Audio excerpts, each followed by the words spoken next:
Hi, this is Alex from phpacademy.org, and this is another video tutorial for the new Boston. Now in this video we're going to go through some basic setup and then some code in order to detect the user's browser. However, the first stage of this, you need to obtain a file that needs to be placed inside a directory, preferably inside your XAMPP setup or whatever distribution you're using of a PHP package, a PHP Apache package, and you also need to modify your php.ini file. So before you do anything, even if you think this file is up to date, we need to find a file called it's called browsecap.ini. So if you haven't got this file inside I'm in XAMPP here, and then in PHP, you need to have this file somewhere existing. So you can re-download it. If you Google for it, you'll be able to find it at somewhere available to download. Just make sure it's the file for PHP and not for PHP. Yeah. So, okay, once you've obtained this file, copy it over to a directory that you can access, and you can specify it in your php.ini file.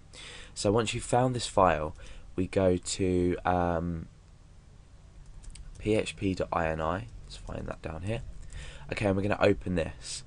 So I already have this open, and I've searched for browsecap, and I can see this here, and I've got browsecap equals something.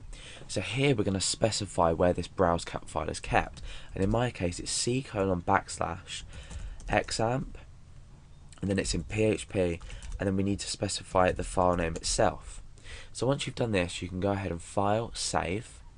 Now what we need to do is we're going to open up our control panel for XAMPP, and I'm going to stop our Apache service. I'm going to click stop. Now that stops, and I can restart it now.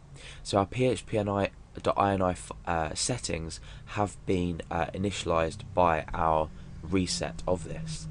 Now what we need to do is come into context, and I'm going to introduce you to a function that's going to allow us to get data about the browser.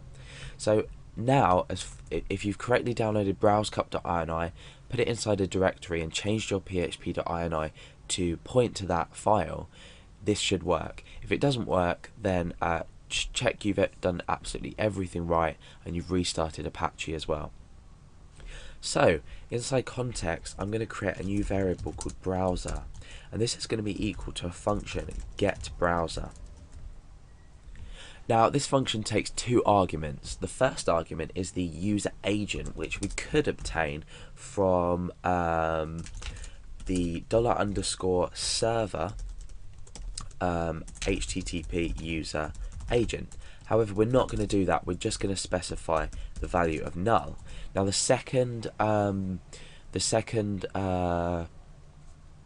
argument that we need to provide is whether we want this to be returned as an array, and we do want this to be returned as an array because that's how we're going to use it later on. So you just simply put true here. You can put 1 if you want, but it's probably just better to put true. So how are we going to echo out all of the array contents? Well, we're going to use the print r for this, and we're going to obviously put the browser reference to the array in there. So now let's refresh the page and see what happens.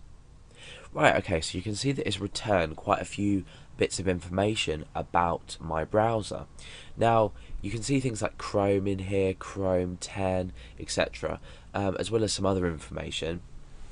If you're not receiving any of this information, like Chrome, Mozilla, anything like that, then you may have incorrectly downloaded or incorrectly referenced this browsecap.ini. So again, make sure that's correct. You may just see sort of star under this browser name regex or something. So if you have the following information in front of you, you will be good to proceed. So this is the first stage to using this getBrowser function, and in the second part of this tutorial we're going to look at how we can extract information from this, and we're also going to test it with a couple of other browsers to make sure this information is correct before we start creating if statements to detect the user's browser. Now, just before I go in this part, I want to talk about why we might want to detect the user's browser. It's always an important part of when you're viewing a web page to format things correctly for users, and also you might want to notify users that using another browser might be better to display your web page. So when you are creating a web page, it might look slightly different in other browsers, and if you want to say to a user, download Google Chrome, this is going to work a lot better, then you can recommend, say, Google Chrome to your users in order for them to switch their browser, in order for them to view your page a lot better. So how are we going to work it out? Well, we're going to say, if they're, say, using Firefox or Internet Explorer, we might want to say to them, you're using this browser, please change to Google Chrome to view this website correctly. And vice versa as well. A web page might be better displayed in Internet Explorer, or it might be better displayed in Firefox, as well as a host of other browsers that you can use, so including, say, Opera or Safari. So in the next part of the tutorial, we're going to look at how we can extract some of this information and detect the user's browser and just print a message to them telling them what their browser is. But we're not going to give them any of this rubbish information. We're basically going to give them a single string. So we're going to give them Chrome or Firefox or Mozilla or Internet Explorer. Do you know what I mean? Something like that. So we're not going to be giving them Chrome 10.0 or Chrome with the platform, or Chrome like this. We're just going to give it in lowercase, and we're going to use some of this information to detect what browser the user might be using.